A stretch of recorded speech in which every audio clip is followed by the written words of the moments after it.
Müəllim. Bugün hazırlığımızın qonaqları keçənki abituriyentlərimizdir. Müxtəlif ixtisas sahələrində təhsil alırlar və bir nəfər də eyni mənim ixtisasımda təhsil alır.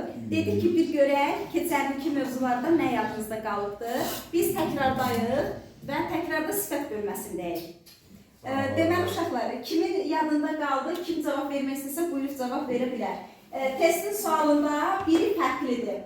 Fərqli nə, hansı baxımdan götürməliyik fərqini? Nitq səsi baxımından. Hansı söz fərqlidir?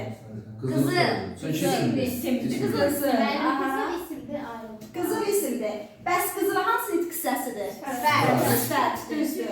O qızıl sonra yanındakı hansı sözlər idi isim olur? Taxta, yun, pambıq.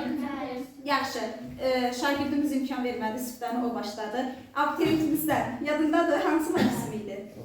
Bunlar hansı idi? Qızılın yanındakı hansı sözlər?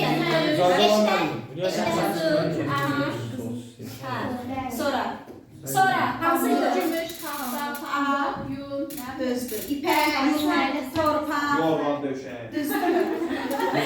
Yorğan döşək özü konkret isimdir. Bu belə. Yaxşı, nitq səsinə görə qızıl fərqli oldu. Yerdə qalanlar hamısı nə oldu? Sifət. Yaxşı, sifəti biz bilirik ki, əsasən dərəcələrindən. Sən gözlə də bu qonaqlar görünə deyirlər. Deməli, azaltma dərəcəsində söz var burada.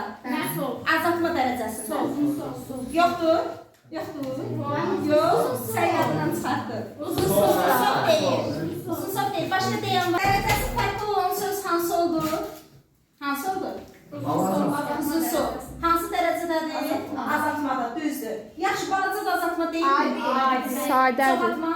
Adi dərəcə. Niyə adi dərəcədədir? Mən çünki bala söz. Bala isimdir. Can burada neynədir? Dərəcə yaratdı mı?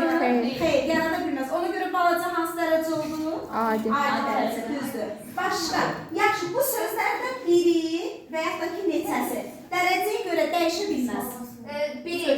Sözdəki. Dərəcədə dəyişdirə bilərik? Xeyr. Gümüş işləmər? Bəli.